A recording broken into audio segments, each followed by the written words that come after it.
إن الحمد لله نحمده ونستعينه ونستغفره ونعوذ بالله من شرور أنفسنا ومن سيئات أعمالنا من يهده الله فلا مضل له ومن يضلله فلا هادي له أشهد أن لا إله إلا الله وحده لا شريك له وأشهد أن محمدا عبده ورسوله قال الله تبارك وتعالى في كتابه الكريم يا أيها الذين آمنوا اتقوا الله حق تقاته ولا تموتن إلا وأنتم مسلمون وقال تعالى يا أيها الناس اتقوا ربكم الذي خلقكم من نفس واحدة وخلق منها زوجها وبث منهما رجالا كثيرا ونساء واتقوا الله الذي تساءلون به والأرحام إن الله كان عليكم رقيبا يا أيها الذين آمنوا اتقوا الله وقولوا قولا سديدا يصلح لكم أعمالكم ويغفر لكم ذنوبكم ومن يطع الله ورسوله فقد فاز فوزا عظيما فإن أصدق الحديث كتاب الله وخير الهدي هدي محمد صلى الله عليه وعلى آله وسلم وشر الأمور محدثاتها وكل محدثة بدعة وكل بدعة ضلالة. Ma'asyiral muslimin, jamaah salat Jumat rahimani wa rahimakumullah. Marilah kita bersama-sama berusaha untuk meningkatkan keimanan dan ketakwaan kita kepada Allah Subhanahu wa taala dengan berupaya melaksanakan apa-apa yang sudah kita ketahui dari perintah Allah dan Rasul-Nya, dilandasi dengan mengharapkan pahala dan surganya, dan kita berusaha untuk meninggalkan apa yang Allah dan Rasul-Nya larang, didasari dengan rasa takut terhadap azab dan siksa Allah Subhanahu wa taala. Maka inilah hakikat ketakwaan kepada Allah Subhanahu wa taala yang akan membawa keberkahan dan kebaikan bagi pelakunya di dunia dan di akhirat.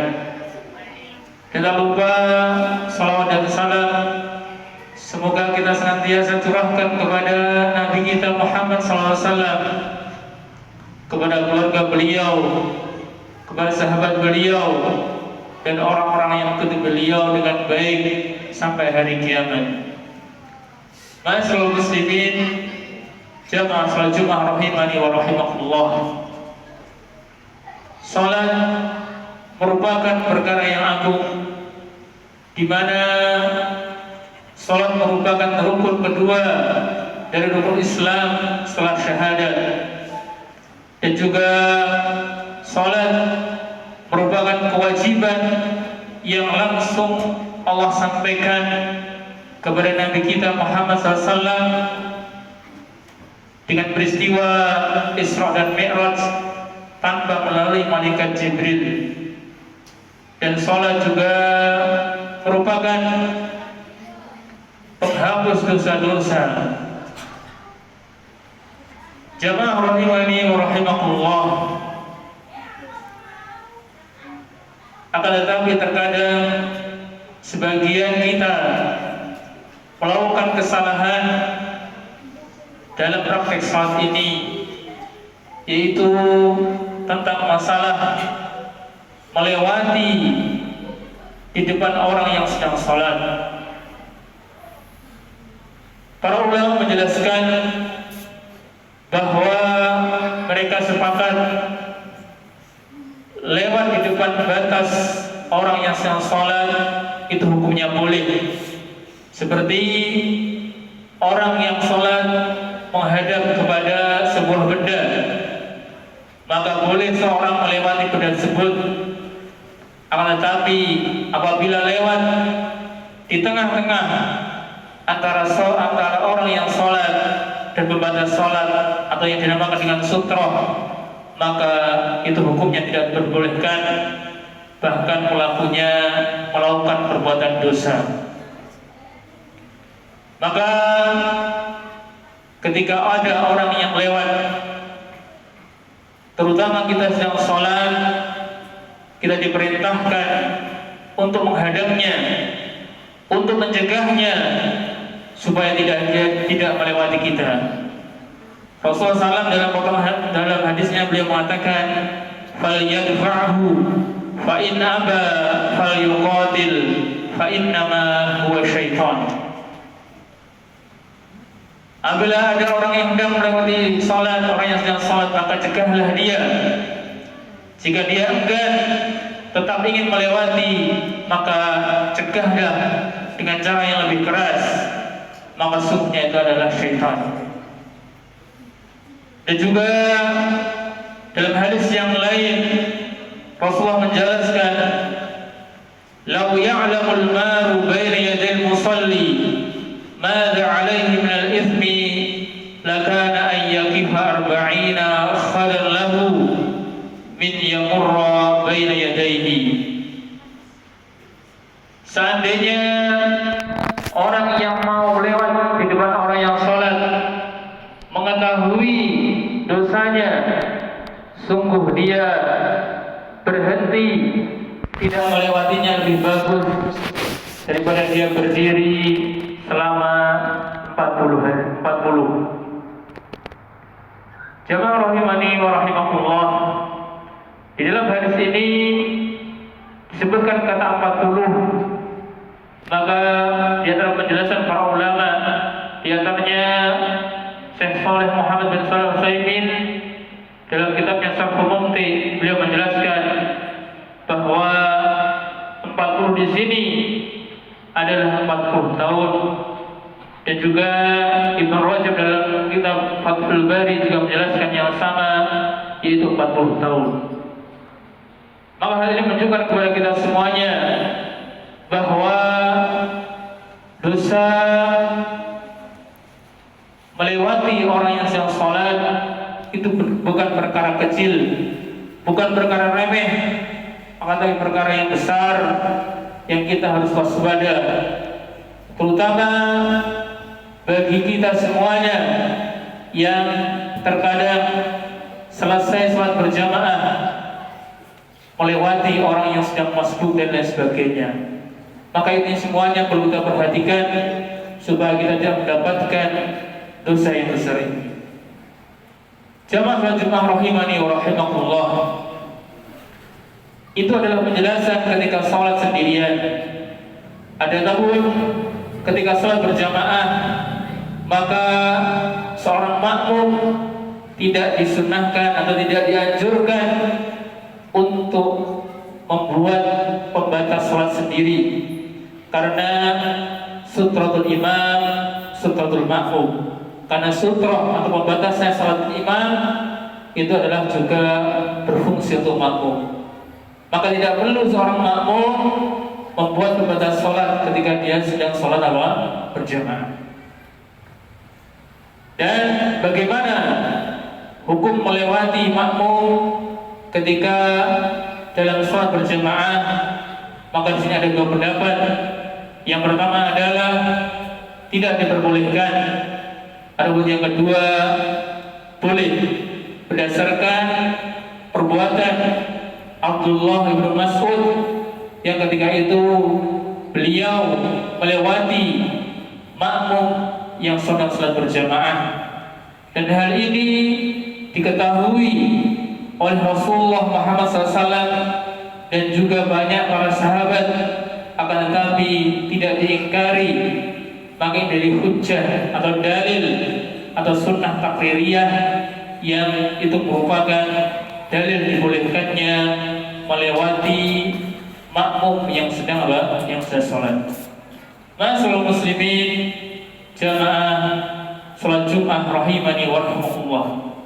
Maka dari sini dapat kita ambil kesimpulan bahwa yang pertama, tidak boleh bagi kita semuanya untuk melewati di depan orang yang sholat ketika itu adalah orang yang sholat sendirian. Yang kedua, boleh bagi seorang untuk melewati makmum yang sedang sholat berjamaah, sebagaimana apa yang dilakukan oleh sahabat Abdullah ibnu Abbas. Aqulu qawli hadza wa astaghfirullah li wa lakum wa lisa'il muslimina min kulli dhanbin fastaghfiru innahu huwal ghafurur rahim.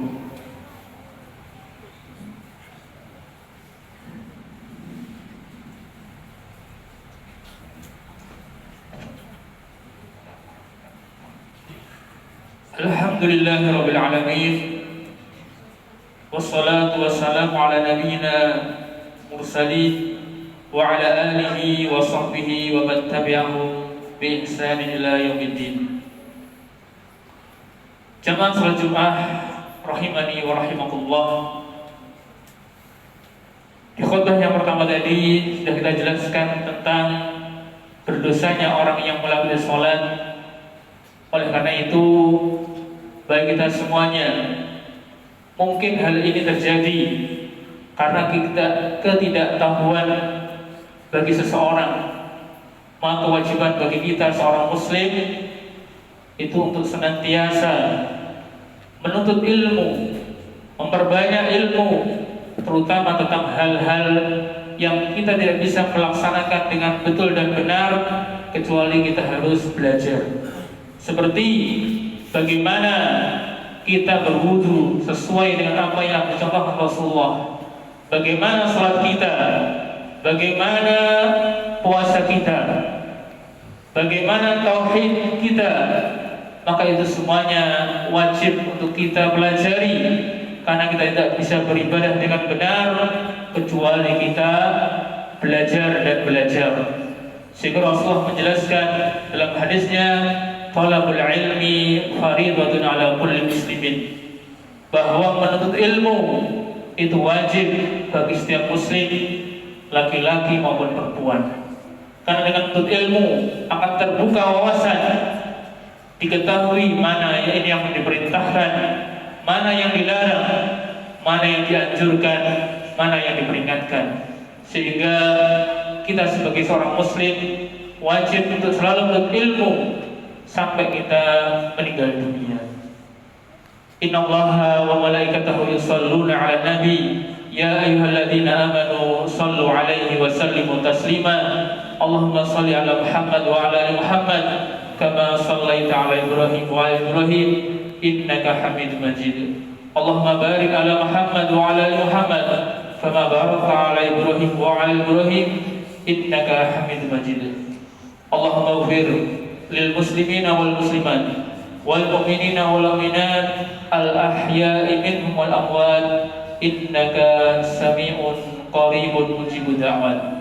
Allahumma inna nas'aluka al huda wat tuqa wal afafa wal ghina. Allahumma inna nas'aluka ilman nafi'an wa rizqan thayyiban wa 'amalan mutaqabbala. Rabbana la tuzigh qulubana ba'da idh hadaytana wa hab lana min ladunka rahmah innaka antal wahhab. Ya muqallibal qulub tsabbit qulubana 'ala dinik. Ya musarrifal qulub sarrif qulubana 'ala ta'atik. Allahumma ighfir lil muslimina wal muslimat wal mu'minina wal mu'minat al ahya'i minhum wal amwat innaka sami'un qaribun mujibud da'wat. Allahumma ighfir lana dhunubana wa wasi' lana fi diyarina wa barik lana fi ma razaqtana. Rabbana atina fid dunya hasanah wa fil akhirati hasanah wa qina adzabannar. Wa sallallahu nabiyana Muhammad wa ala alihi wa sahbihi wa sallim. Allahu akbar, Allahu akbar.